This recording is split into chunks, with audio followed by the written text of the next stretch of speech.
Namaskar everyone, this is Anju and you are watching Grow Up. So in today's video, we will going to cover the previous year questions of Introduction to Neurodevelopmental Disabilities with detailed solution in both the languages English and Hindi. So moving to our first question, it is about describe the concept of curricular adaptations and IEP for students with learning disabilities, right? कि उनका जो curriculum है उसमें क्या क्या adaptations हम करेंगे और जो individualized education plan है वो कैसे बनाएंगे learning disability वाले बच्चों के लिए.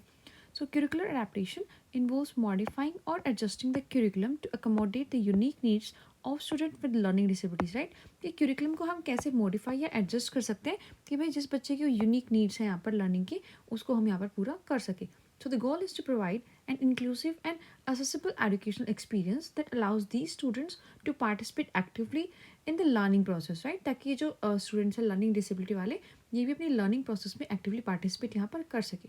सो curricular adaptations recognize and address the challenges that students with learning disabilities may face in traditional classroom settings, ensure that they have equal opportunities for academic success and night की हम इसलिए करते हैं कि भाई उनकी जो एकेडमिक सक्सेस है वो हम उनको प्रोवाइड वो अचीव कर सके बच्चे एक इक्वल अपॉर्चुनिटी यहाँ पर हम उनको दे सके, राइट. उनकी नीड्स और उनकी एबिलिटीज़ के अकॉर्डिंग, राइट.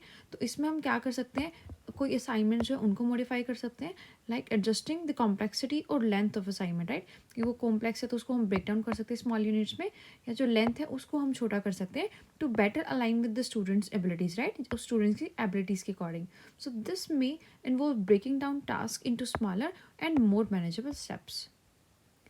तो हम देख रहे थे कि सीखने की अक्षमता वाले छात्रों के लिए जो पाठ्यचर्या अनुकूलन है और आईईपी की अवधारणा है उसका हमें वर्णन करना है. तो पाठ्यचर्या अनुकूलन में सीखने की अक्षमता वाले छात्रों की अद्वितीय सीखने की आवश्यकताओं को समायोजित करने के लिए पाठ्यक्रम को संशोधित या समायोजित करना शामिल है, राइट. कि जो भी बच्चे की यहाँ पर सीखने की आवश्यकताएं हैं उनके अकॉर्डिंग हम उसको संशोधित करते या समायोजित उसमें जो चीज़ें कर सके. तो इसका लक्ष्य एक समावेशी और सुलभ शैक्षिक वातावरण प्रदान करना है जो इन छात्रों को सीखने की प्रक्रिया में सक्रिय रूप से भाग लेने की यहाँ पर अनुमति देता है. पाठ्यचर्या अनुकूलन उन चुनौतियों को पहचानता है और उनका समाधान करता है जिनका सामना सीखने की अक्षमता वाले छात्रों को पारंपरिक कक्षा सेटिंग्स में करना पड़ता है, राइट. कि उनको भी यहाँ पर इक्वल अपॉर्चुनिटीज़ हम दे सके. तो जिससे सुनिश्चित होता है कि उनकी जो शैक्षणिक सफलता है उसके लिए उनको यहाँ पर समान अवसर हम उनकी एबिलिटीज़ के अकॉर्डिंग प्रोवाइड कर रहे हैं. तो इसके लिए जो कार्य है उनमें हम संशोधन कर सकते हैं. तो छात्र की क्षमताओं के साथ बेहतर तालमेल बिठाने के लिए असाइनमेंट की जटिलता या लंबाई को समायोजित करना, इसमें जो है कार्य को हम छोटे छोटे या अधिक प्रबंधनीय चरणों में भी विभाजित कर सकते हैं. Then alternative assignments. So using alternative assignments method that allows students to demonstrate their understanding in ways other than traditional tests. So this could include projects, presentation and portfolios, right. कि इंस्टीड ऑफ एक return assignment के तो हम उसको कोई project presentation या portfolios यहाँ पर दे सकते हैं. Then simplified language and instruction. So presenting information in a clear and simplified manner using straightforward language and providing additional explanations when necessary, right. कि हम उनको जो इंस्ट्रक्शन देते हैं वो यहाँ पर बहुत क्लियर लैंग्वेज में होनी चाहिए, बहुत सिंप्लीफाइड और स्ट्रेट फॉरवर्ड लैंग्वेज हमारी होनी चाहिए. और अगर कहीं पर नीड है तो हमें उन चीज़ों को एक्सप्लेन भी वहाँ पर करना पड़ेगा. तो जो वैकल्पिक आकलन है कि वैकल्पिक मूल्यांकन विधियों का हमें उपयोग करना है जो छात्रों की जो पारंपरिक प्रशिक्षण है उनके अलावा जिस उसमें अन्य तरीके शामिल हैं उनको ये अनुमति देता है. जैसे कोई प्रोजेक्ट, कोई प्रेजेंटेशन या कोई पोर्टफोलियो हम बनवा सकते हैं बच्चों से, राइट. तो उनके लिए जो है हमें बहुत सरल भाषा का यहाँ पर उपयोग करना है ताकि जहाँ पर भी आवश्यकता हो वहाँ पर उनको स्पष्टीकरण हम प्रदान कर सकते हैं ताकि जो निर्देश हैं बच्चों को वो यहाँ पर क्लियर हो. Then next is our assistive technology integration, right? So incorporating assistive technology tools such as text-to-speech software and speech-to-text tools or graphic organizers to support learning and task completion, right? कि जैसे tools हमारे आते हैं speech to text, right? जो हमारी speech को text में convert करते हैं या जो हमारे टेक्स्ट को स्पीच में कन्वर्ट करते हैं वो हम बच्चों के लिए यूज़ कर सकते हैं. अगर मान लो किसी को राइटिंग में यहाँ पर इशू है तो हम उसको स्पीच टू टेक्स्ट टूल्स यहाँ पर प्रोवाइड कर सकते हैं जिससे वो राइटिंग यहाँ पर उनके लिए ईजी हो जाएगी. या ग्राफिक ऑर्गेनाइजर्स उनको यूज़ करवा सकते हैं जिससे ऑर्गेनाइज करना चीज़ों को उनको अच्छे से आ जाएगा, राइट. तो असिस्टिव टेक्नोलॉजी का हमें यहाँ पर यूज़ करना है. Then flexible scheduling. So providing flexibility in scheduling such as extended time for assignments or assessments to accommodate variations in processing speed of और अटेंशन स्पेंस, राइट? कि ऐसी फ्लेक्सिबिलिटी हमें अपने करिकुलम में अडेप्ट करनी है कि जो बच्चे हैं लाइक उनको काम करने में थोड़ा ज़्यादा टाइम लगता है, तो उनको एक्सटेंडेड टाइम, हम यहाँ पर एक्स्ट्रा टाइम थोड़ा दे सकते हैं, राइट? उनकी नीड्स के अकॉर्डिंग। तो एक फ्लेक्सिबिलिटी हमारे स्केड्यूल में होनी चाहिए उन बच्चों के लिए। तो सहायक प्रौद्योगिकी एकीकरण हमें करना है कि सीखने और कार्य को पूरा करने में सहायता के लिए जो सहायक प्रौद्योगिकी उपकरण है, जैसे टेक्स्ट टू स्पीच सॉफ्टवेयर, जिससे हमारा लिखा हुआ है जो वो स्पीच के स्पीच में हम सुन सकते हैं, या स्पीच टू टेक्स्ट जो हम बोलते हैं वो हम यहाँ पर टेक्स्ट में लिख सकते हैं, या जो ग्राफिक आयोजक है इनका उपयोग हम कर सकें। तो ऐसी प्रौद्योगिकी का हमें एकीकरण करना है। साथ ही साथ जो स्केड्यूल है हमारा वो यहाँ पर लचीला होना चाहिए, बिकॉज प्रसंस्करण गति या अध्ययन अवधि में भिन्नता को समायोजित करने के लिए स्केड्यूलिंग में लचीलापन प्रदान करना, जैसे असाइनमेंट या मूल्यांकन का विस्तरित समय, राइट? अगर उनको टाइम ज़्यादा लगता है तो उनका समय हम थोड़ा ज़्यादा विस्तारित यहाँ पर कर सकते हैं, तो ये उनके लिए बेनिफिशियल होगा। तो हमारा जो स्केड्यूल है वो यहाँ पर लचीला होना चाहिए। Then visual supports. So using visual aids, charts, diagrams and graphic organizers to enhance comprehension and organization of information for students with learning disabilities, right? कि उनके लिए जिस तरीके से उनको समझ में आता है, लाइक चार्ट्स, डायग्राम्स और ग्राफिक ऑर्गेनाइजर्स, वो हम यूज़ कर सकते हैं, राइट? कि किस तरीके से वो देख कर जो है चीज़ों को समझते हैं। तो इन चीज़ों का हमें उपयोग करना है लर्निंग डिसेबिलिटी वाले बच्चों के लिए। Then individualized instructional strategies. So implementing instructional strategies tailored to the student's learning style and preferences, right? ऐसी strategies बनाने की जो particular student के यहाँ पर learning style है उसकी preferences पे based हो. So this might include using visual aids, hands-on activities और differentiated instruction, right? कि इसमें उस बच्चे की कोई visual aids हम provide कर सकते हैं, या उससे खुद से कोई हैंड्स ऑन एक्सपेरिमेंट हम करा सकते हैं, एक्टिविटीज़ करा सकते हैं, या कोई डिफरेंशिएटेड इंस्ट्रक्शन हम बच्चे को प्रोवाइड कर सकते हैं। तो दृश्य समर्थन हमें उस बच्चे को देना है कि सीखने की अक्षमता वाले छात्रों के लिए जानकारी की समझ और संगठन को बढ़ाने के लिए दृश्य सहायता जैसे चार्ट हो गया, आरेख या ग्राफिक आयोजकों का उपयोग करना है, जिससे उस जानकारी को वो अच्छे से ग्रहण कर सके। नेक्स्ट, व्यक्तिगत अनुदेशात्मक रणनीतियाँ हमें बनानी है। तो छात्र की सीखने की शैली और क्या उसकी प्राथमिकताएं हैं, तो उसके अकॉर्डिंग हम यहाँ पर एक अनुदेशात्मक रणनीति को लागू करेंगे। इसमें हम दृश्य सहायता, व्यवहारिक गतिविधियाँ या विभेदित निर्देश को यहाँ पर उपयोग कर सकते हैं, राइट? कि उसको हम विजुअल एड्स, जैसे हमने ये देखा दृश्य समर्थन, इसमें से किसी पर्टिकुलर चीज़ को दिखाकर उनको समझा सकते हैं, या व्यवहारिक गतिविधियाँ कि किसी पर्टिकुलर चीज़ का एक्सपेरिमेंट कराकर, राइट, रियल लाइफ में, तो वो हम उसको बता सकते हैं। Then peer support and collaboration. So facilitating opportunities for peer support and collaboration, allowing students with learning disabilities to work with classmates and learn from each other.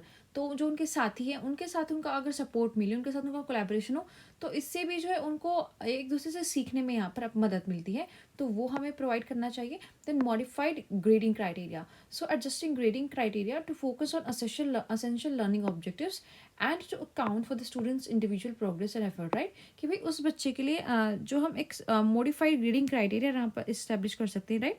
कि मान लो और जो नॉर्मल बच्चे हैं उनको 20 तक काउंटिंग आती है, लेकिन जो लर्निंग डिसेबिलिटी वाला अगर उसको 10 तक भी काउंटिंग आती है, तो हम ऐसा कर सकते हैं कि 8 मार्क्स पर उसको ए ग्रेड, देन 6 मार्क्स पर बी ग्रेड, ऐसे उसको प्रोवाइड कर सकते हैं अकॉर्डिंग टू एबिलिटी, राइट? कि उसकी एबिलिटी यहाँ पर बच्चे की कितनी है, उसके अकॉर्डिंग हमें उसके लिए गोल यहाँ पर सेट करना है, और जो ग्रेडिंग क्राइटेरिया है उसको हमें मॉडिफाई करना है।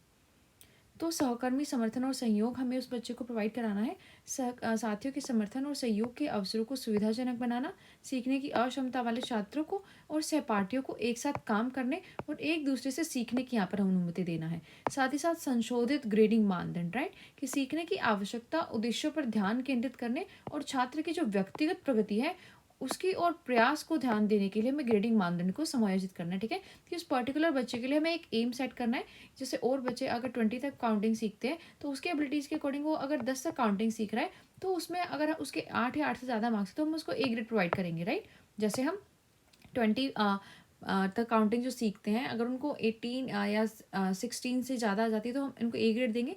तो सेम हम इनकी एबिलिटीज़, इनके एम्स के अकॉर्डिंग यहाँ पर अगर 10 में से ये 8 to 10 यहाँ पर मार्क्स स्कोर कर लेते तो उनको ए ग्रेड देंगे। तो जो ग्रेडिंग मानदंड है उनको हम संशोधित करेंगे इनकी एबिलिटीज़ के according. Then individualized education program.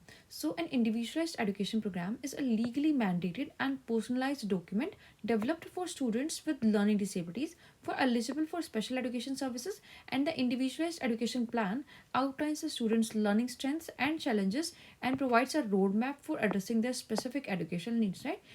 कि इंडिविजुअलाइज्ड एजुकेशन प्लान होता क्या है बेसिकली, इसमें हम बच्चे को असेस करते हैं और उसको डॉक्यूमेंट एक बनाते हैं, ठीक है, कि बच्चे को क्या क्या चैलेंजेस है, क्या क्या एबिलिटीज़ है, बच्चे की मेंटल कंडीशन कैसी है, इमोशनल कंडीशन कैसी है, साइकोलॉजिकल कंडीशन कैसी, राइट। तो एक थोरो असेसमेंट हम वहाँ पर बच्चे का करते हैं, right.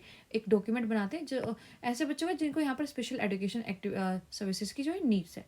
So assessment and present level of performance, right. तो पहले हम उसको असेस करेंगे और देखेंगे कि प्रेजेंटली उसका परफॉर्मेंस लेवल यहाँ पर कितना है।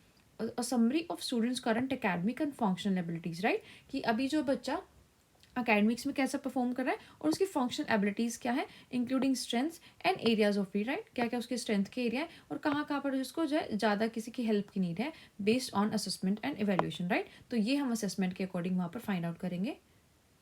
तो व्यक्तिगत शिक्षा कार्यक्रम हम देख रहे थे। तो एक व्यक्तिगत शिक्षा कार्यक्रम एक कानूनी रूप से अनिवार्य और व्यक्तिगत दस्तावेज है जो सीखने की अक्षमता वाले छात्रों के लिए विकसित किया जाता है, जो विशेष शिक्षा सेवाओं के लिए पात्र है और आईईपी छात्रों की सीखने की ताकत और चुनौतियों को यहाँ पर रेखांकित करता है, राइट, कि उनमें यहाँ पर क्या क्या उनके बच्चों की ताकत है, क्या क्या आप यहाँ पर चुनौतियाँ फेस कर रहे हैं। तो उनकी एक विशिष्ट शैक्षिक आवश्यकताओं को संबोधित करने के लिए एक रोड मैप हम यहाँ पर उनको प्रदान करते हैं। तो इसमें सबसे पहले क्या करेंगे कि मूल्यांकन करेंगे कि भाई बच्चे का जो वर्तमान स्तर कितना है, राइट, कि अभी जो बच्चे के मूल्यांकन करेंगे कि उसकी ताकत क्या क्या है, उसकी क्या क्या आवश्यकताएं हैं, राइट, और उसका जो शैक्षणिक और कार्यात्मक क्षमताएं क्या है, राइट, कि अपनी शिक्षा में वो कैसा परफॉर्म कर रहा है और जो उसके कार्य हैं वो बच्चा यहाँ पर कैसे कर रहा है। देन मेजरेबल एनुअल गोल्स, ठीक है, तो मापने हो गया हमें वार्षिक लक्ष्य बनाने, राइट। ऐसा नहीं है कि भाई कोई बच्चा यहाँ पर 50 तक ही कर सकता है, ठीक है, वो भी अपना फुल हार्ड वर्क यहाँ पर करके, लेकिन हम गोल बना दें कि 100 तक काउंटिंग उसको आनी चाहिए, तो ये एक मेजरेबल गोल वहाँ पर नहीं होगा।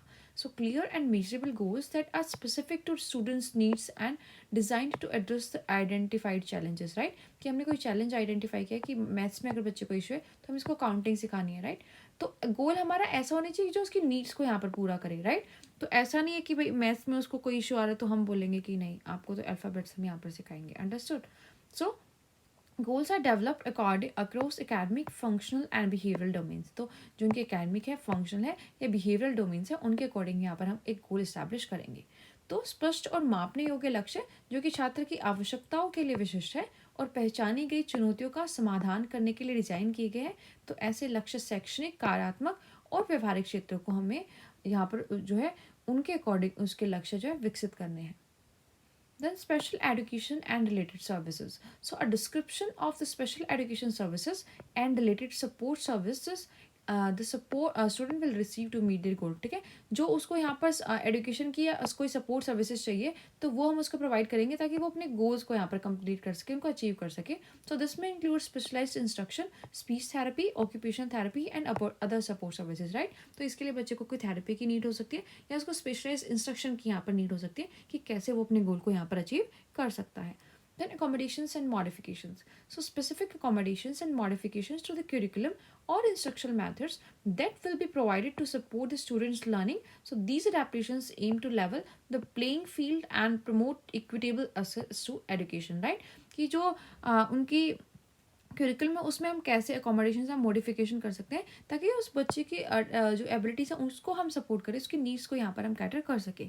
These adaptations aim to level and playing field, ठीक है, ताकि एक इक्वल अपॉर्चुनिटीज हर बच्चे को हो, ठीक है, एक लेवल यहाँ पर हम बच्चे का कर सकें, इक्विटेबल एक्सेस यहाँ पर हम एजुकेशन की उनको दे सकें। तो विशेष शिक्षा और संबंधित सेवाएं हम देख रहे थे कि भी छात्रों को लक्ष्य पूरा करने के लिए प्राप्त होने वाली जो विशेष सेवाएं हैं और संबंधित सहायता है उनका हमें उसमें जो आईईपी में विवरण करना है अच्छे से, ठीक है, कि बच्चे को विशेष निर्देश यहाँ पर चाहिए, भाषा चिकित्सा चाहिए, व्यावसायिक चिकित्सा की ज़रूरत है या कोई अन्य सेवाएं बच्चे को चाहिए, तो वो हम अपने आईईपी प्लान में यहाँ पर अच्छे से डिस्क्राइब करेंगे। देन उनका आवास या संशोधन, तो पाठ्यक्रम के अनुदेशात्मक तरीकों में विशिष्ट समायोजन या संशोधन जो छात्र के सीखने की सहायता के लिए प्रदान किए जाएंगे, ठीक है, कि भाई बच्चे की क्या क्या आवश्यकताएं हैं, कहाँ क्या क्या बच्चे की एबिलिटीज़ है, तो उनके अकॉर्डिंग हम जो उसका क्यूरिकुलम है उसमें पाठ्यचर्या है उसमें हम क्या क्या संशोधन यहाँ पर कर सकते हैं। तो इस अनुकूलन का उद्देश्य खेल के मैदान को समतल करना और शिक्षा तक समान पहुंच बढ़ाना, ठीक है, कि भाई जो बच्चा है उसको उन सभी को एक समान पहुंच, राइट। ऐसा नहीं हो कि उसकी एबिलिटी कम है लेकिन फिर भी हम उसको लाइक ये तो ऐसा हो गया ना, एबिलिटी लर्निंग डिसेबिलिटी होना ऐसा ही तो है कि कोई बच्चा 3rd क्लास में, ठीक है? तो उसकी लर्निंग एबिलिटी अलग है, कोई 4th क्लास में वहाँ पर अलग है। लेकिन ऐसा भी हो सकता है कि दोनों एक क्लास में हो, लेकिन एक की लर्निंग एबिलिटीज़ यहाँ पर 3rd क्लास के बच्चे की तरह हो और एक की 4th क्लास की, ठीक है? तो उसको 4th क्लास का सिलेबस तो हम यहाँ पर प्रोवाइड नहीं करा सकते ना, तो वो एक इक्विटेबल एक्सेस नहीं होगी। तो उसको उसकी एबिलिटीज़ के अकॉर्डिंग यहाँ पर हम जो है एम यहाँ पर उसका प्रोवाइड करेंगे, उसके जो पाठ्यक्रम उसमें हम संशोधन करेंगे। Then transition planning. So for all the students, an IEP includes a transition planning outline, goals and support services to support the students transition from school to post school activities such as higher education or employment, right? फिर साथ ही साथ जो IEP individualised education plan है उसमें हम उनके transition plan करते हैं, राइट? संक्रमण योजना कि वो अगर एक अवधि से मतलब एक किसी एक स्थिति से दूसरी स्थिति में जा रहे हैं, लाइक बच्चा स्कूल में था, स्कूल के बाद अगर वो जा रहा है, ठीक है, आफ्टर 12th, तो हम देखेंगे क्या क्या उस बच्चे को हायर एजुकेशन यहाँ पर लेनी है या उसको एम्प्लॉयमेंट की नीड है, ठीक है? तो उसके अकॉर्डिंग हम उसको बच्चे को स्किल्स प्रोवाइड करेंगे, वोकेशनल स्किल्स की ट्रेनिंग देंगे, ठीक है? तो वो भी हम अपने IEP में अच्छे से डिस्क्राइब यहाँ पर करेंगे कि क्या क्या सपोर्ट सर्विसेज हम उस बच्चे को उसके फ्यूचर के लिए प्रोवाइड करेंगे। Then parent and student involvement. So the involvement of parents and guardians in the development and review of individual education plan as well as the inclusion of the student particularly as they become more involved in their education decisions, right? तो कि यहाँ पर जो individual education plan हमने बनाया है उसमें parents का और उस बच्चे का इन्वॉल्वमेंट होना चाहिए, राइट? कि वो देख सके कि भाई पर्टिकुलरली उनके जो एजुकेशन डिसीजंस है क्या वो मतलब उनके फेवर में है, ठीक है, उनकी एबिलिटीज़ के अकॉर्डिंग, उनकी नीड्स के अकॉर्डिंग है या नहीं है। तो उनकी इन्वॉल्वमेंट यहाँ पर बहुत अच्छे होते कि उनकी इन्वॉल्वमेंट यहाँ पर नेसेसरी होती है इन द सेंस। सो संक्रमण योजना हम देख रहे थे कि पुराने छात्रों के लिए जो IEP है उसमें स्कूल के और स्कूल के बाद की गतिविधियाँ, लाइक उसको बच्चे को उच्च शिक्षा यहाँ पर प्राप्त करनी है या उसको रोजगार की ज़रूरत है, तो उसके संक्रमण का समर्थन करने के लिए जो लक्ष्य हैं या सेवाएं हैं उनकी हम रूपरेखा तैयार कर देते हैं कि भाई बच्चा अगर यहाँ पर उच्च शिक्षा लेगा तो इसके लिए हम क्या इसको सपोर्ट करेंगे, राइट? कि इसके जैसे हमने देखा है ना कि डिसेबिलिटीज़ वाले बच्चों को हमने आरक्षण दे रखा, तो वो इसीलिए था कि उस शिक्षा में उनको सपोर्ट यहाँ पर दे रखा है हमने, ठीक है? जॉब्स में यहाँ पर उनको सपोर्ट मिलता है कि उनकी एबिलिटीज़ के अकॉर्डिंग, ठीक है, इक्विटेबल अप्रोच वहाँ पर हम अपना सके। तो ऐसे सेवाओं की हम रूपरेखा तैयार करेंगे और एक संक्रमण योजना उसकी बनाएंगे। साथ ही साथ माता पिता और उसके छात्र की भागीदारी यहाँ पर होनी चाहिए उसके इंडिविजुअलाइज्ड एजुकेशन प्लान में। सो IEP के विकास की समीक्षा में माता पिता और अभिभावक की भागीदारी, साथ साथ जो छात्र को भी शामिल करना, विशेष रूप से जब वे अपने शैक्षिक निर्णयों में अधिक शामिल हो जाते रहे, कि जब बच्चा इतना कैपेबल होता है कि वो समझ सकता है कि उसके शैक्षिक निर्णय कैसे हैं, अपनी एबिलिटीज़ का, अपनी नीड्स का उसको पता है, तो हमें जो है बच्चे और माता पिता दोनों को यहाँ पर उसके इंडिविजुअलाइज्ड एजुकेशन प्लान में जो है उनकी भागीदारी चाहिए। Then progress monitoring and reporting. So a plan for regularly monitoring and reporting on the students' progress toward their goal, right? अब हमने इंडिविजुअल एजुकेशन प्लान बना तो दिया, अब हमने देखना है, उसको मॉनिटर करना है डेली और रिपोर्ट करना है कि भाई जो बच्चे की प्रोग्रेस है उसके गोल के लिए वो यहाँ पर कितनी है। So this include periodic reviews and updates to the IEP to reflect the students evolving need, right? और इसमें उसकी क्या क्या जो ज़रूरतें अलग से यहाँ पर आ रही है तो वो भी हम उनको पूरा कर सकते हैं। तो प्रगति की निगरानी और रिपोर्टिंग यहाँ पर हमें करनी है कि अपने लक्ष्यों की दिशा में छात्रों की प्रगति पर एक नियमित रूप से निगरानी और रिपोर्ट करने की योजना।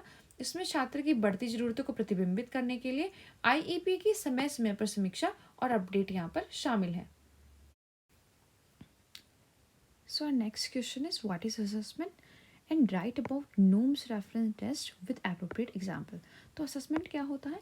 Assessment refers to the process of gathering information and evidence to evaluate an individual's knowledge, skills, abilities, and other characteristics. So the primary goal of assessment is to make informed decisions about various aspects such as learning progress, achievement, behavior, or the effectiveness of interventions. So assessments can take various forms including tests, observations, interviews, portfolios, and self-assessments, and they are used in educational, clinical, and professional setting, right? तो assessment करने में हम देखते हैं कि भाई बच्चे की नॉलेज क्या है, स्किल्स क्या है, उसके अंदर क्या क्या एबिलिटीज़ हैं या उसके जो डिफरेंट कैरेक्टरिस्टिक्स है, ठीक है, उनको अच्छे से हम इवेलुएट करते हैं ताकि जो उसकी लर्निंग प्रोसेस है उस या जो बिहेवियर है, ठीक है, या उसमें हम जो है इंटरवेंशन करेंगे उनकी इफेक्टिवनेस को यहाँ पर डिसाइड करें कि भाई कितना इफेक्टिव यहाँ पर कोई तरीका हमारा हो सकता है। इसमें हमारे जो है टेस्ट या कोई ऑब्जर्वेशन लाइक इंटरव्यू हो गए, पोर्टफोलियो से सेल्फ असेसमेंट जो है इंक्लूड होती है। तो मूल्यांकन क्या है और मानदंड संदर्भ प्रशिक्षण के बारे में उचित उदाहरण के बारे में हमें लिखना है, एक एग्जाम्पल देना है। तो आकलन क्या है? मूल्यांकन से तात्पर्य किसी व्यक्ति के ज्ञान, कौशल, क्षमताओं या अन्य विशेषताओं का मूल्यांकन करना है ठीक है, ताकि उनकी जानकारी और साक्ष्य इकट्ठा हम कर सकें। मूल्यांकन की एक प्राथमिक लक्ष्य विभिन्न पहलुओं जैसे उसकी सीखने की प्रगति, उसकी उपलब्धि, व्यवहार या हस्तक्षेप की प्रभावशीलता के बारे में सूचित निर्णय लेना है। मूल्यांकन विभिन्न रूप से ले सकते हैं, जैसे उसका प्रशिक्षण, अवलोकन, साक्षात्कार, पोर्टफोलियो और स्वयं मूल्यांकन इसमें शामिल है। और इनका उपयोग शैक्षिक, नैदानिक और पेशेवर सेटिंग्स में किया जाता है। कि अभी हमें बच्चे का मूल्यांकन कर लिया, हमें पता चल गया है कि उसकी जो है क्या बोलते हैं सीखने की प्रगति कितनी है, उसकी उपलब्धि कितनी है, उसका व्यवहार कैसा है। तो एक बच्चे के बारे में ओवरऑल हमें पता यहाँ पर लग जाता है मूल्यांकन से। तो नोम रेफरेंस टेस्ट क्या होता है? नोम रेफरेंस टेस्ट इन शॉर्ट अगर हम आपको बताएं तो ऐसे होता है कि एक ग्रुप होता है।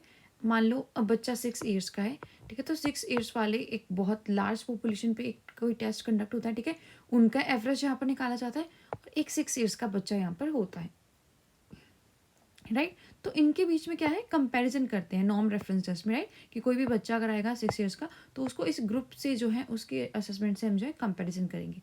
So a norm reference test is a type of assessment which is designed to compare an individual performance to that of a normative group which is representative sample of the population. So the purpose is to determine how well an individual performance compares to the performance of others of the same age level, right? So the results are often expressed in percentile, which indicate the percentage of individual in the normative group who scored lower than the individuals being assessed, right? तो इसका जो देखो कि एक population होती है normative जिस पे हमने टेस्ट कंडक्ट किया होता है, उसके थ्रू उससे जो है हम उस बच्चे को यहाँ पर कंपेयर करते हैं और उसका जो है लास्ट में जो है रिजल्ट हम परसेंटाइल में निकालते हैं।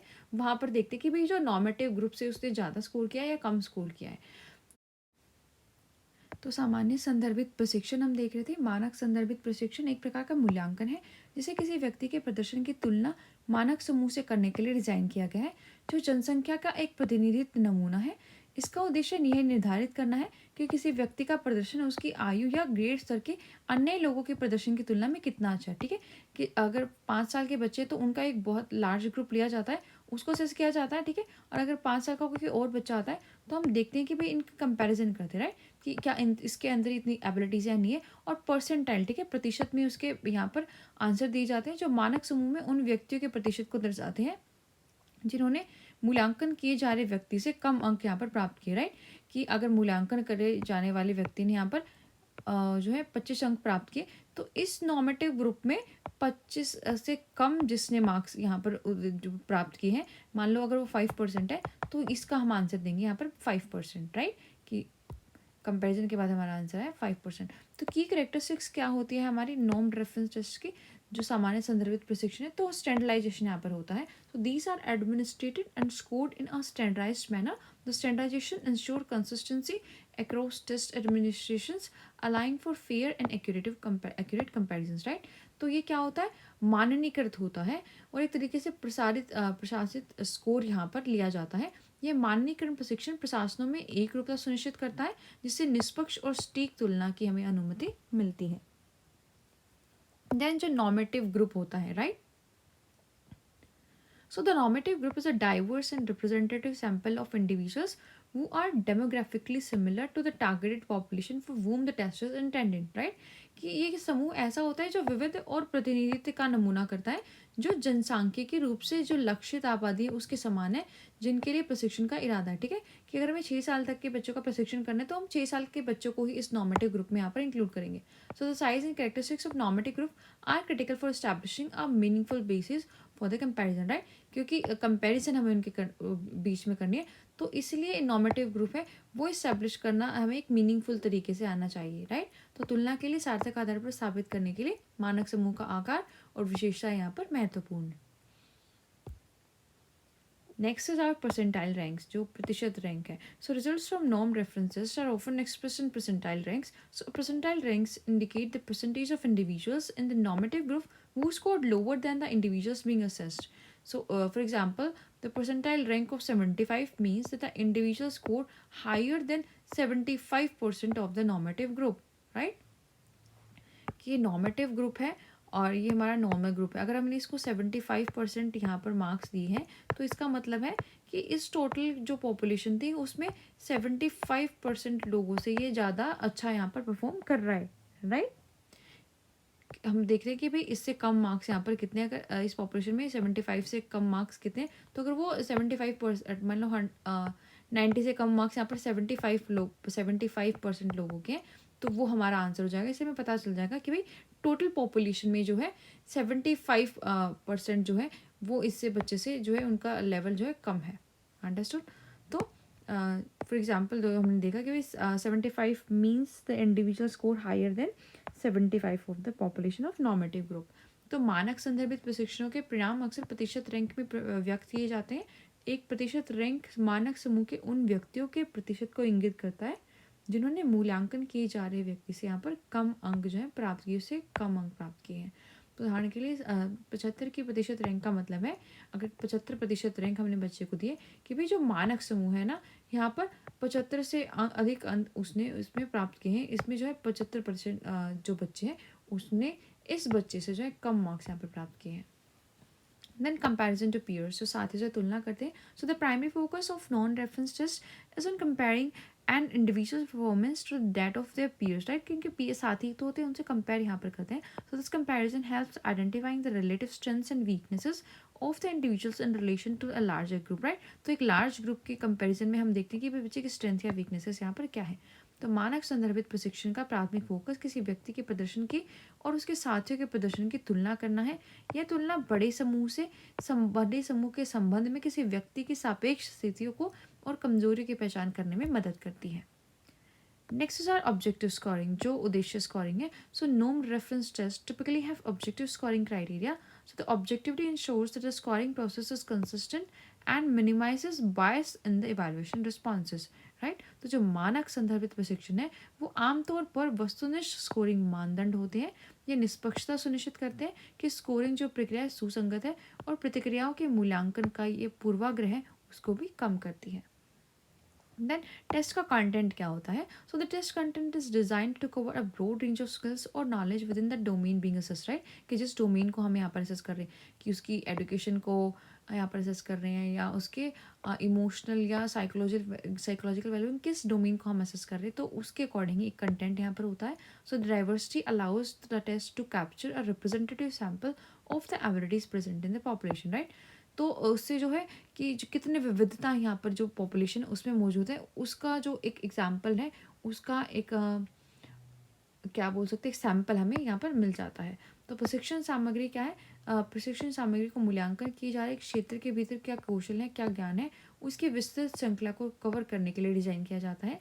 यह विविधता प्रशिक्षण को जनसंख्या में मौजूद क्षमताओं के प्रतिनिधित्व नमूने को पकड़ने में यहाँ पर अनुमति देता है।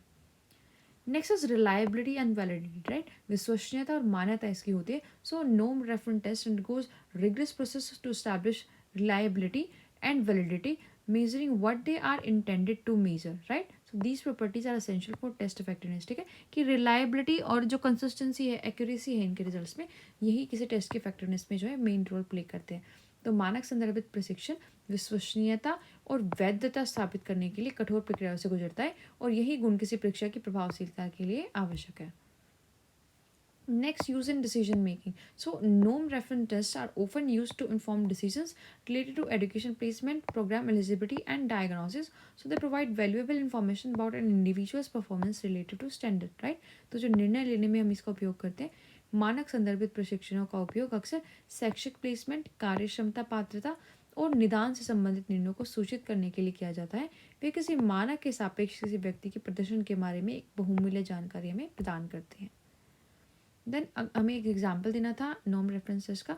तो लेट अस कंसीडर अ नोम reference test for reading comprehension administered to a group of 8th grade student. So the test is designed to measure their reading skills in comparison to a nationally representative sample of 8th grade student, right?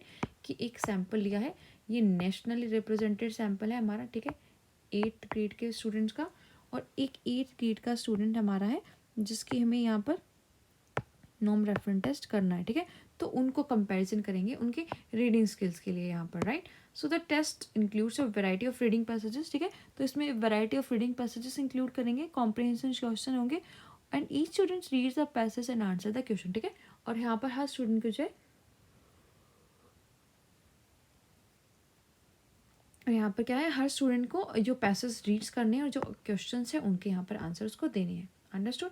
तो इसके लिए हमें जो उदाहरण देना था, तो उसके लिए हम एज्यूम करते हैं कि 8वीं कक्षा के छात्रों के समूह को दी गई पढ़ने की समझ के लिए मानक संदर्भित प्रशिक्षण का एक उदाहरण पर विचार करते हैं। तो ये प्रशिक्षण 8वीं कक्षा के छात्रों के लिए राष्ट्रीय स्तर पर, ठीक है, एक तो हो गया हमारा राष्ट्रीय स्तर पर जो एक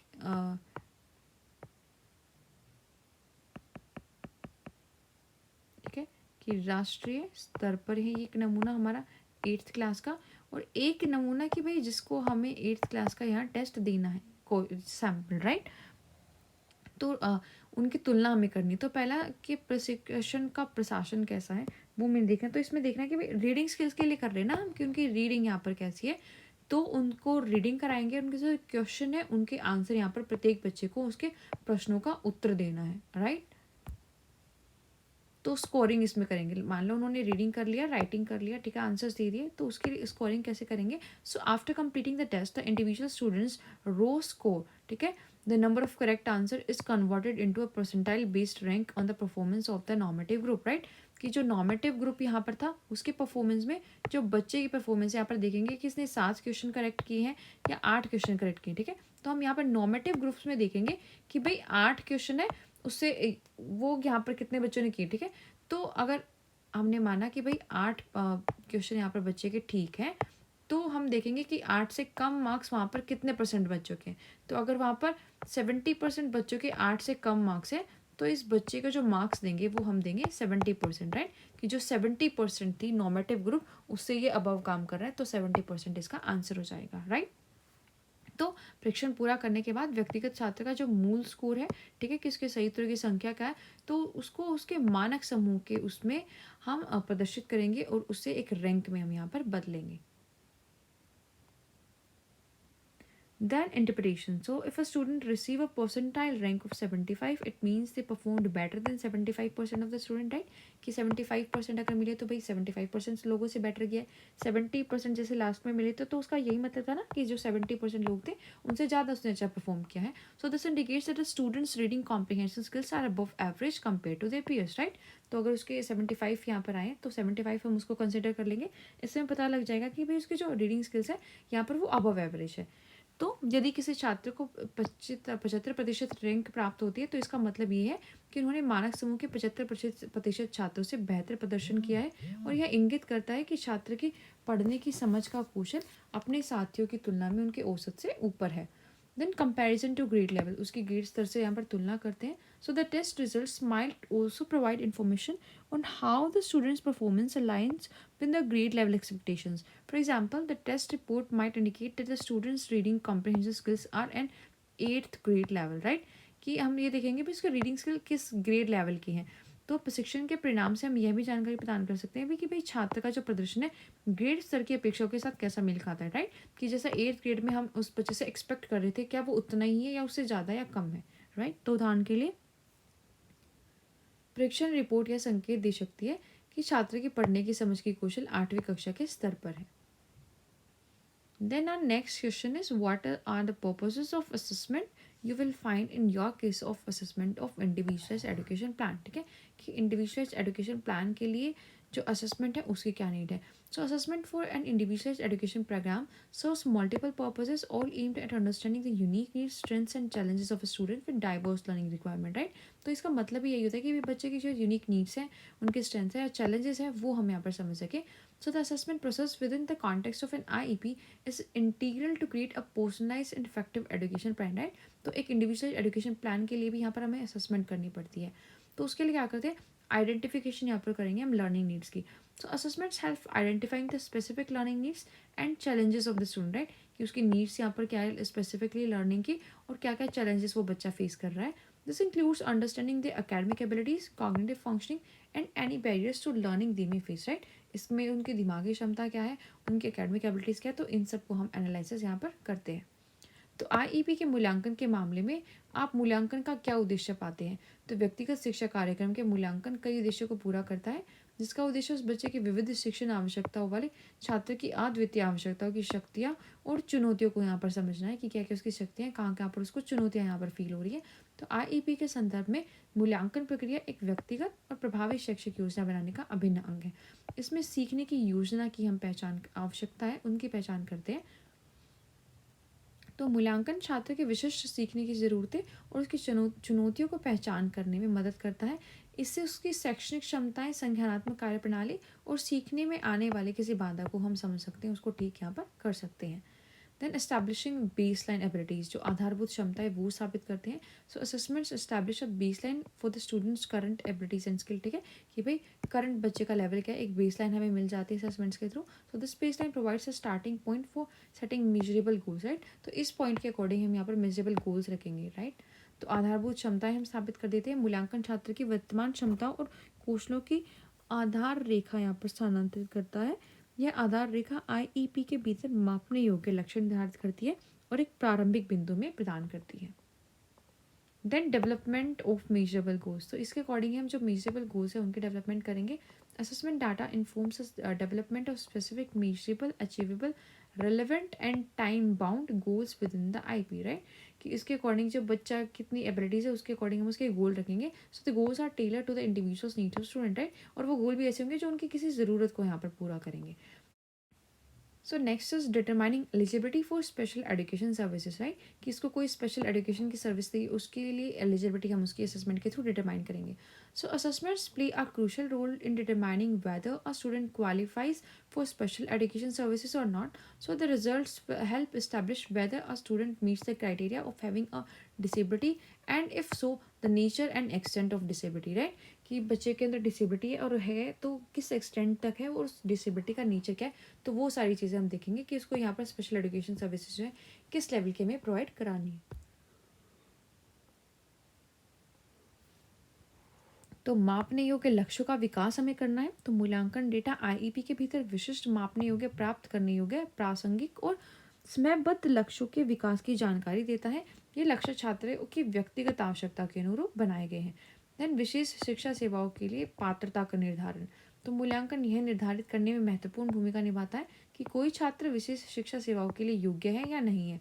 परिणाम यह स्थापित करने में मदद करते हैं कि क्या छात्र विकलांग के मानदंडों को पूरा करता है और यदि हाँ तो उस विकलांगता की प्रकृति और सीमा क्या है कि किस प्रकृति की विकलांगता है और किस सीमा तक जो है उस बच्चे को हुई है। Then tailoring instructional strategies. So the assessment results guides the selection of appropriate instructional strategies and accommodations that can incorporate into students' learning environment, and this ensures that teaching methods align with the individual students' learning style and needs. Right? कि जो instruction है उसकी strategies हमें पता चल जाती है कि किस तरीके से बड़ा उस बच्चे को जो है अच्छे लर्निंग एनवायरनमेंट प्रोवाइड कर सकते हैं। उसका जो लर्निंग एनवायरनमेंट है उसको हम ज़्यादा कंडक्टिव यहाँ पर बना सकते हैं, राइट। तो क्या क्या टीचिंग मेथड्स हम यूज़ कर सकते हैं, तो उसकी स्ट्रेटजीज हम यहाँ पर बना सकते हैं। Then monitoring process. So ongoing assessments are essential for monitoring the students process, ठीक है। कि उसकी जो प्रोग्रेस है उसको मॉनिटर करने के लिए हमें जो ऑनगोइंग असेसमेंट है उसकी मॉनिटरिंग यहाँ पर करनी होती है, ताकि जो आईईपी गोल्स हम देख सकें भाई क्या क्या प्रोग्रेस है, क्या क्या बच्चे की नई नीड्स यहाँ पर उनको फेस हो रही है। So regular assessments help educators make data driven decisions and adjust interventions as needed. तो अनुदेशात्मक रणनीतियाँ हम यहाँ पर बनाते हैं। You can cut that word. So मूल्यांकन यहाँ पर आप मूल्यांकन अनुदेशात्मक रणनीतियाँ लिख सकते हैं। तो मूल्यांकन परिणाम उपयुक्त शिक्षण रणनीतियों को और आवासों को चयन या मार्गदर्शन करते हैं जिन्हें छात्र के सीखने के माहौल में शामिल किया जाता है। यह सुनिश्चित करता है कि शिक्षण विधियाँ छात्र की सीखने की शैली और आवश्यकताओं के अनुरूप हो। देन उसकी प्रगति है उसकी निगरानी हम करते हैं। तो आईईपी लक्ष्यों की दिशा में छात्रों की प्रगति की निगरानी के लिए निरंतर मूल्यांकन आवश्यक है। नियमित मूल्यांकन से शिक्षकों को डेटा संचालित निर्णय लेने और आवश्यकता अनुसार हस्तक्षेप को समायोजित करने में यहाँ पर उनकी मदद मिल जाती है। Then providing a comprehensive picture. So assessments contribute to a comprehensive understanding of the student's abilities and challenges encompassing academic, behavioral, social and emotional aspects, right।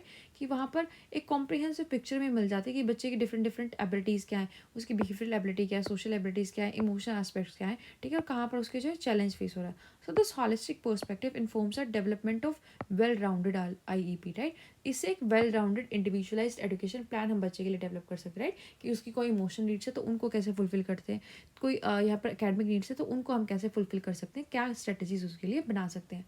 Then facilitating communication and collaboration. So, assessment data serves as a common language for communication among educators, parents, and other professionals involved in the students' education. It promotes collaboration and shared understanding of the students' need, right? कि एक IEP का जो हमने document ready किया है तो उसको कोई भी पढ़ेगा तो एक कोलैबोरेशन उनके अंदर खुद ही हो जाता है, राइट? कि एडुकेटर्स, पेरेंट्स या टीचर है, उन सबको जो है बच्चे की यहाँ पर डीप नॉलेज प्रोवाइड हो जाती है, तो कोलैबोरेशन और कम्युनिकेशन यहाँ पर इस्टेब्लिश उनके बीच हो जाता है। तो एक व्यापक चित्र बच्चे का प्रदान करता है। मूल्यांकन शैक्षिक, व्यवहारिक, सामाजिक और भावनात्मक पहलुओं को शामिल करते हुए छात्र की क्षमताएं और चुनौतियों की व्यापक समझ में योगदान करता है, और यह एक समग्र परिप्रेक्ष्य, एक सर्वांगीण आईईपी के विकास को सूचित करता है। साथ ही साथ संचार और सहयोग को सुगम बनाता है, क्योंकि जो मूल्यांकन डेटा है वो शिक्षकों, अभिभावकों और छात्रों की शिक्षा में शामिल अन्य पेशेवरों के बीच संचार के लिए एक आम भाषा के रूप में कार्य करता है, राइट? कि जो डॉक्यूमेंट हमें बनाया है उसको कोई भी पढ़ सकता है और उसका संचार हो जाता है कि उसमें क्या क्या इन्फॉर्मेशन है एक आम भाषा में। तो यह सहयोग और छात्र की ज़रूरतों को साझा समझ में यहाँ पर बढ़ावा देता है। Then ensuring individualization, right? कि व्यक्तिगत योजनाएं हम बनाते हैं उस पर्टिकुलर व्यक्ति के अकॉर्डिंग ही वो होती है। So the assessment process emphasizes the individualization of education plans. So by recognizing the unique profile of each student, the IEP can tailor to address their specific needs and strength, right? तो उस बच्चे के लिए ही होती है particularly कि भाई उसकी यूनिक नीड्स क्या है, उसकी स्ट्रेंथ्स क्या है, तो इंडिविजुअलाइजेशन पे फोकस करते हैं। Then transition planning. So for older students, assessments contribute to transition planning within the IEP. So this involves preparing the student for post-school activities such as higher education, vocational training और employment, right? साथ ही साथ उनकी जो transition planning है, उनके संक्रमण की योजना हम करते हैं कि भाई बच्चा स्कूल के बाद क्या करेगा, ठीक है? उसको फर्दर एजुकेशन चाहिए, कोई वोकेशनल ट्रेनिंग बच्चे को देनी है उसको, या एम्प्लॉयमेंट की नीड है। तो व्यक्तिकरण सुनिश्चित हम इसमें करते हैं। तो मूल्यांकन की प्रक्रिया शैक्षिक योजनाओं को व्यक्तिकरण पर जोर देती है कि प्रत्येक छात्र की विशिष्ट प्रोफाइल क्या है उसको पहचानते हैं। आईईपी और उनकी विशिष्ट आवश्यकताएं और शक्तियों को संबोधित करने के लिए हम जो आईईपी है वहाँ पर तैयार करते हैं। देन उनकी संक्रमण योजना, कि पुराने छात्रों के लिए मूल्यांकन आईईपी के भीतर परिवर्तन योजना में योगदान करता है। इसमें छात्र के स्कूल के बाद की गतिविधि, राइट? कि उसको उच्च शिक्षा चाहिए, व्यावसायिक प्रशिक्षण चाहिए या रोजगार चाहिए, तो उसके लिए हम उसको तैयार करते हैं। Then challenges with legal requirements. So assessments ensure compliance with legal requirements for special education services. So the Individuals with Disabilities Education Act mandates that assessments be conducted to determine eligibility and inform the development of the IEP, right? तो जो कानूनी आवश्यकता है उनका अनुपालन यहाँ पर करते हैं। तो मूल्यांकन विशेष शिक्षा सेवाओं के लिए कानूनी आवश्यकताओं का यहाँ पर अनुपालन सुनिश्चित करता है। विकलांग व्यक्ति अधिनियम अनिवार्य करता है कि पात्रता निर्धारित करने और आईईपी के विकास को सूचित करने के लिए यहाँ पर उसका मूल्यांकन किया जाए, ठीक है? कि बच्चे का किस टाइप की, किस लेवल की यहाँ पर डिसेबिलिटी है और कैसा सपोर्ट उसको प्रोवाइड करना है। Then next question is what do you mean by autism with signs and symptoms of autism, right? किसके क्या क्या साइंस है, क्या क्या सिम्टम्स है। सो it is a neurodevelopmental disorder characterized by a range of persistent challenges in social communication and social interaction, accompanied by repetitive behaviors, restricted interest, and atypical patterns of sensory processing. तो एक neuro developmental disorder है जिसके कारण जो social interaction है, communication है, वो हम नहीं कर पाते, ठीक है? हमारे जो इंटरेस्ट है वो बहुत रिस्ट्रिक्टेड हो जाता है और एक रिपीटेटिव बिहेवियर यहाँ पर हम शो करते हैं। So ASD, autism spectrum disorder, is often referred to a spectrum because it manifests a wide variety of ways which individuals experiencing symptoms to different degrees and severity, right? इसको spectrum ने इसलिए बोला कि भाई एक different variety होती है, ठीक? किसी को सीवियर, माइल्ड होता है, मॉडरेट लेवल यहाँ पर फेस हो सकता है कम्युनिकेशन में, या जो भी उसके इंट्रैक्शन का चैलेंजेस है। तो ऑटिज्म के लक्षण और लक्षणों से आप क्या समझते हैं ये हमें बताना है। तो ऑटिज्म स्पेक्ट्रम डिसऑर्डर एक न्यूरो डेवलपमेंटल डिसऑर्डर है जो सामाजिक संचार और सामाजिक संपर्क में लगातार चुनौतियों की एक श्रृंखला के साथ दोहराए जाने वाले व्यवहार, प्रतिबंधित रुचियों और संवेदी प्रसंस्करण के असामान्य पैटर्न की विशेषता है। तो ऑटिज्म स्पेक्ट्रम डिसऑर्डर एक स्पेक्ट्रम के रूप में संदर्भित किया जाता है क्योंकि ये विभिन्न प्रकार से प्रकट होता है। व्यक्तियों में गंभीरता है और उसकी डिग्री है जो वो यहाँ पर भिन्न भिन्न हो सकती है। देन साइंस एंड सिम्टम्स क्या है? तो सोशल चैलेंजेस यहाँ पर फेस करने को मिलेंगे। Difficulty with social interactions. So individuals with autism spectrum disorder may struggle with understanding and interpreting social cues, making it challenging to engage in reciprocal social interaction, right?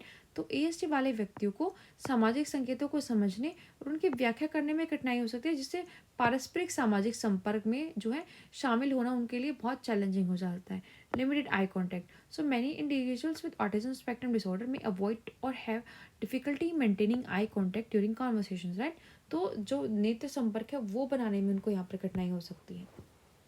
Then communication difficulties, delayed speech development. So some individuals with autism spectrum disorder may experience delays in speech and language development, while others may have difficulty with more complex aspects of communication such as understanding humor and sarcasm, right? कि ऐसा हो सकता है कि भाई उनमें जो speech development है वो बहुत डिले हो रही है, या जो डिफरेंट डिफरेंट आस्पेक्ट्स है कम्युनिकेशन के लिए, कि कोई ह्यूमर में या सार्काज्म में यहाँ पर बोल रहा है किसी चीज़ को, तो वो नहीं समझ पाते उसका meaning, right? Then repetitive language, the use of repetitive language. तो यहाँ पर क्या होता है कि कॉमन वर्ड्स या फ्रेजेस हैं उनको बच्चा बार बार रिपीट करता है, तो वो ये सिम्टम्स में यहाँ पर हो सकते हैं कि विलंबित, या तो जो भाषा का विकास है वो विलंबित हो सकता है, या जो भाषा है उसमें दोहराव यहाँ पर ज़्यादा हो सकते हैं। Then restricted interest and repetitive behavior, right? जो प्रतिबंधित रुचि है और दोहराव वाले व्यवहार है। तो intense focus on specific topics. So individuals with autism spectrum disorder often display intense interest in specific topics and may become expert in those areas, right? ऐसा भी हो सकता है कि भाई वो किसी एक ही टॉपिक में उनका बहुत ज़्यादा फोकस और उसमें वो एक्सपर्टीज यहाँ पर हासिल कर सकते हैं। देन रिपीटेटिव मूवमेंट्स और behaviour. So this can include repetitive body movement, right? कि कोई यहाँ पर ऐसा हो सकता है कि हाथ हिलाते रहते हैं, ठीक है, रॉकिंग करते रहते हैं, और insistence on some sameness in routine, जो दिनचर्या में एक समानता पर यहाँ पर वो जोर दे सकते हैं, ठीक है, कि एक रिस्ट्रिक्टेड इंटरेस्ट होता है और एक ही बिहेवियर को रिपीट करना उनको अच्छा लगता है। Then sensory sensitivities, heightened or reduced sensitivity to sensory stimuli. So individuals with autism spectrum disorder may have heightened sensitivities, right? Hypersensitivity भी उनमें हो सकती है और hyposensitivity, right? कि normal sensitivity नहीं होगी, या तो उससे बहुत ज़्यादा इनमें हो सकती है या उससे बहुत कम हो सकती है, ठीक है? तो ऐसा भी हो सकता है to sensory stimuli such as light, sound, taste and touch, ठीक है, इसके according. Then challenges in non verbal communication. तो उनको जो नॉन वर्बल क्यूज है उनको समझने में यहाँ पर चैलेंज होता है। Understanding the no you understanding and using non verbal cues such as gestures और facial expressions can be challenging for individuals with autism spectrum disorder, ठीक है, कि नॉन वर्बली जो हमारे जेस्चर्स हैं या हमारे फेशियल एक्सप्रेशन है उनसे जो है उनका मीनिंग समझना उनके लिए डिफिकल्ट हो जाता है, राइट? जो संवेदनशीलता है, तो या तो उनमें हो सकता है कि किसी चीज़ के लिए संवेदनाएं ज़्यादा हो सकती है या कम हो सकती है, तो ऐसा उनके साथ हो सकता है। साथ ही साथ जो गैर मौखिक संचार है उसमें उनको चुनौतियाँ फील हो सकती हैं, ठीक है, कि जो इशारे या चेहरे के भाव है उनको वो समझ नहीं पाते और उनमें जो है अपनी चीज़ों को एक्सप्रेस भी नहीं कर पाते। इसके साथ साथ difficulty with social imagination, right? कि वो इमेजिनेशन जो है सोशली वो नहीं कर पाते, and social and emotional challenges इनको फेस करने में मिलते हैं, ठीक है, क्योंकि इनका जो इंटरेक्शन है वो बहुत लिमिटेड होता है, ठीक है, जो अंडरस्टैंडिंग है सोशल नॉर्म्स की वो बहुत कम होती है, तो इसके कारण जो इनकी या तो दोस्ती बन ही नहीं पाती है, और अगर बन भी गई तो उसको मेंटेन करना इनके लिए बहुत डिफिकल्ट हो जाता है। Then emotional regulations. So individuals with autism spectrum disorder में experience difficulties in regulating emotions leading to intense emotional reaction, right? कि जो इमोशंस हैं उनको ये मैनेज नहीं कर पाते अच्छे से। देन सामाजिक कल्पना में कठिनाई हम देख रहे थे कि भाई सीमित दिखावा जो है वो ये बच्चे हैं उनके लिए रह जाता है, तो जो कल्पनाशीलता है वो इनमें कम होगी, ठीक है, कल्पनाशीलता में ये संलग्न नहीं हो पाते,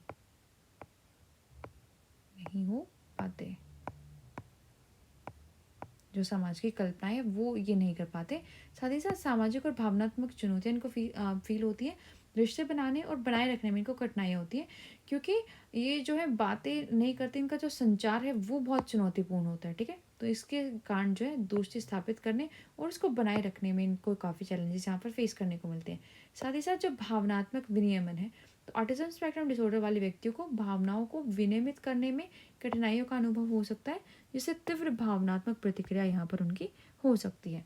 देन जो इनफ्लेक्सिबिलिटी उनके रूटीन में हो सकती है, ठीक है, कि उनको जो एक रिजिड रूटीन दिया गया उसी को फॉलो करना अच्छा लगता है, उससे बाहर जाना जो है उनका कंफर्ट जोन है, उससे बाहर जाना उनको अच्छा नहीं लगता, चेंजेस को अडेप्ट करना अच्छा नहीं लगता। Then intellectual and learning differences भी हो सकते हैं, ठीक है। ऐसा नहीं कि ऑटिज्म स्पेक्ट्रम डिसऑर्डर वाले बच्चे में जो है डिसेबिलिटीज़ होंगी, ठीक है। हो सकता है वो किसी चीज़ में एक्सेल करें, उनकी दिमागी क्षमता यहाँ पर बहुत ज़्यादा अच्छी भी हो सकती है, नॉर्मल भी हो सकती है और कम भी हो सकती है, तो वो यहाँ पर वेरी करती है। Then our next question is describe in detail about the instructional approaches of autism spectrum disorder, right? कि इसके लिए क्या क्या instructional approaches हम यूज़ कर सकते हैं। तो जो autism spectrum disorder वाले बच्चे हैं, उनकी जो लर्निंग स्टाइल्स है, नीड्स है, वो अलग अलग हो सकती है, ठीक है। इसके अकॉर्डिंग जो उनकी स्ट्रेंथ है, चैलेंजेस है और प्रेफरेंसेस है, वो अलग अलग हो सकती है। तो इसके लिए पहचानने के लिए कि क्या इंस्ट्रक्शनल अप्रोचेस हम यूज़ कर सकते हैं, तो उस बच्चे की यूनिक प्रोफाइल हमें बनानी पड़ती है। उसके लिए अडेप्टिव बिहेवियर एनालिसिस हम कर सकते हैं। So it is a systematic and evidence based approach that focuses on understanding and modifying behaviour, right. कि उसके बिहेवियर को अंडरस्टैंड करते हैं, उसको कैसे मॉडिफाई करते हैं, उसके एक सिस्टमैटिक प्रोसेस बनाते हैं। It involves breaking down complex skills into smaller task, providing positive reinforcement of desired behaviors and systematically fading supports as skills are mastered, right.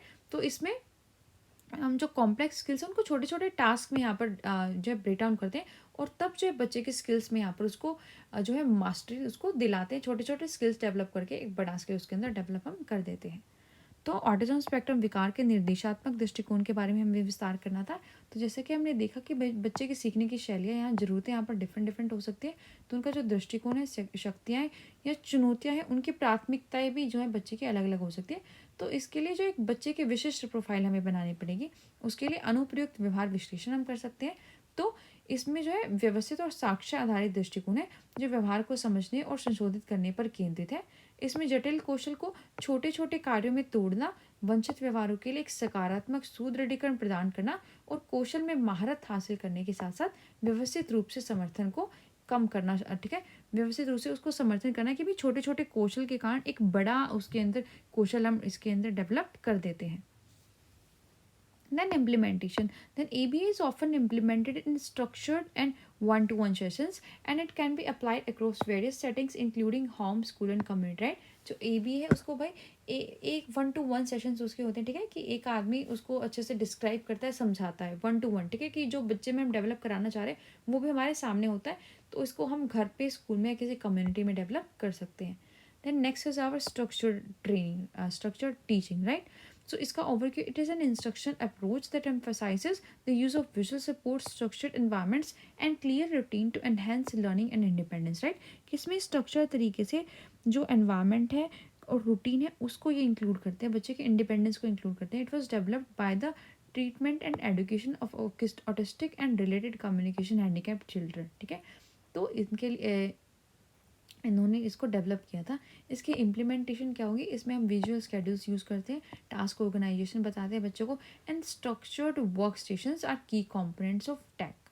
So the approaches to aim to capitalize on visual strengths often seen to individuals with ASD, right.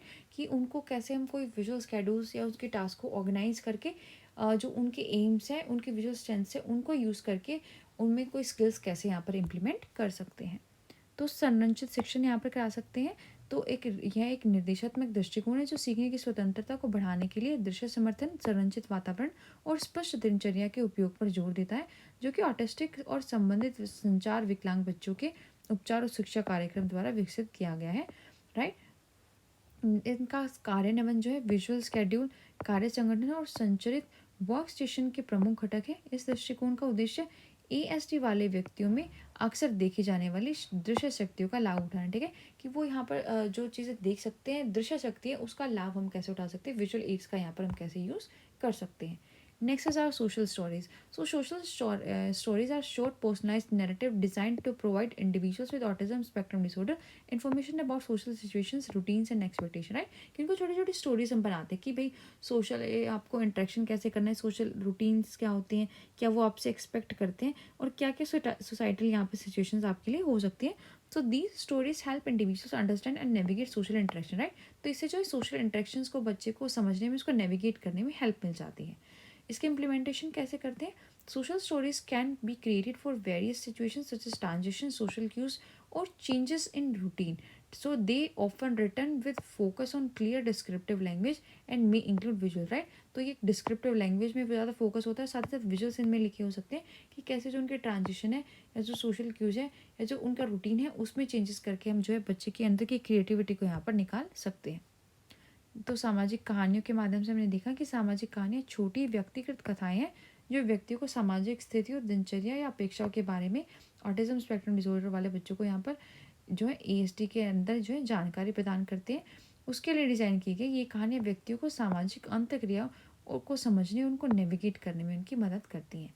Then सामाजिक कहानियाँ विभिन्न स्थितियों के लिए बनाई जा सकती हैं, जैसे परिवर्तन, सामाजिक संकेत या दिनचर्या में परिवर्तन। तो ये अक्सर स्पष्ट वर्णनात्मक भाषा पर ध्यान केंद्रित करके लिखे जाते हैं और इनमें हम दृश्य भी यहाँ पर शामिल कर सकते हैं।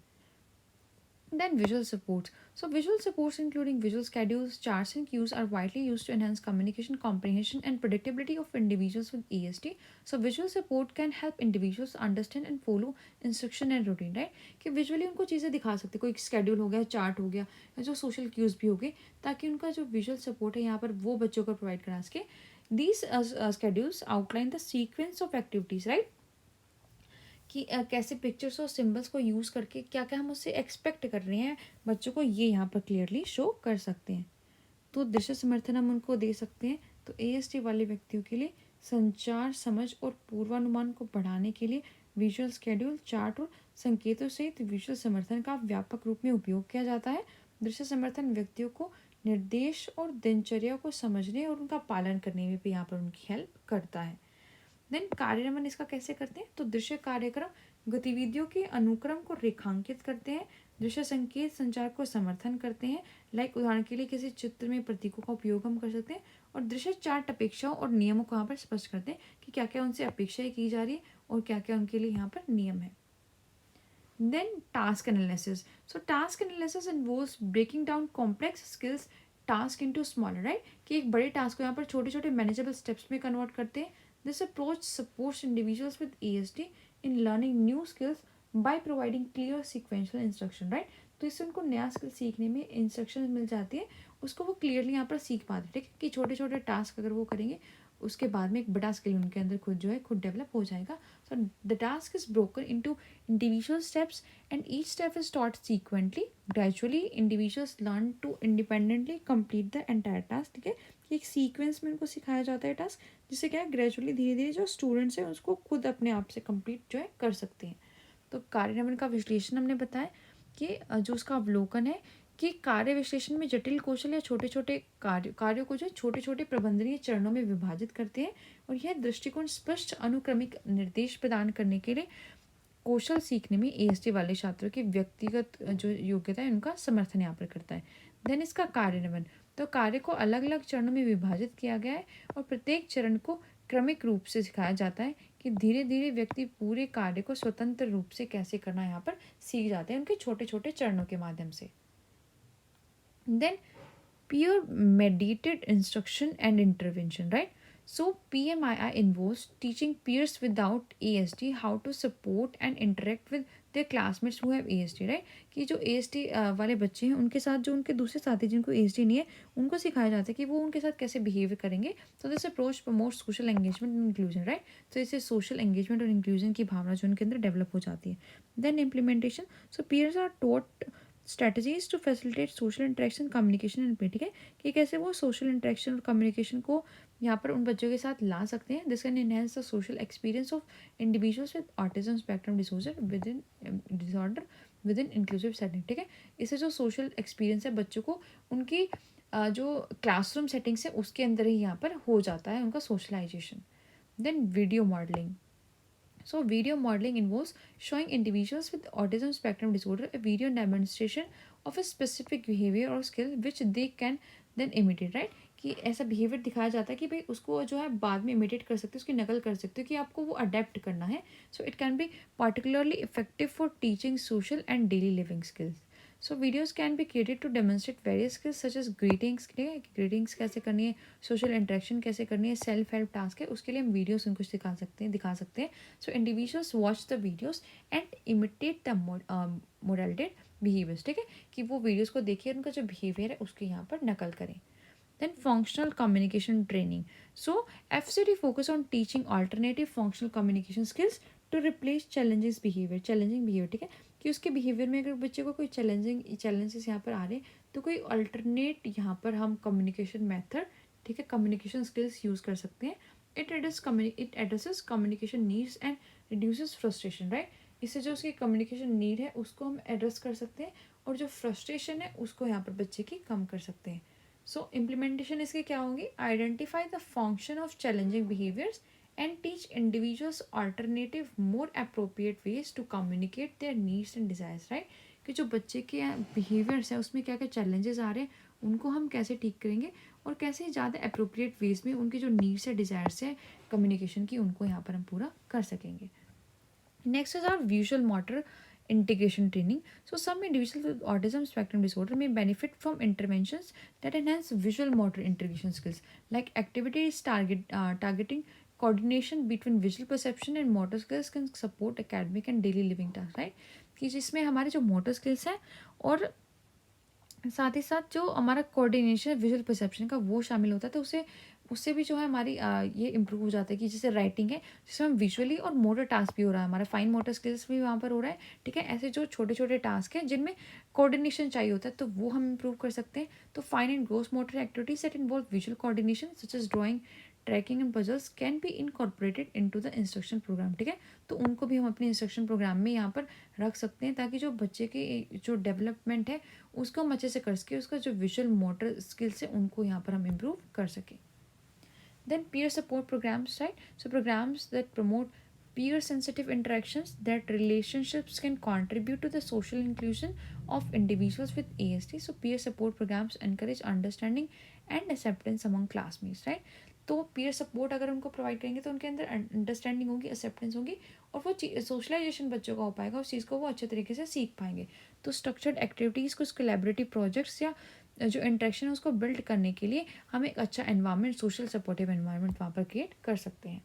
So we have completed the previous year questions of neurodevelopmental disabilities, and if you like our content you can subscribe our channel for more videos related to bear special education and special education teacher, and for further details you can contact us on our telegram group as well. So see you in the next video. Till then, namaskar.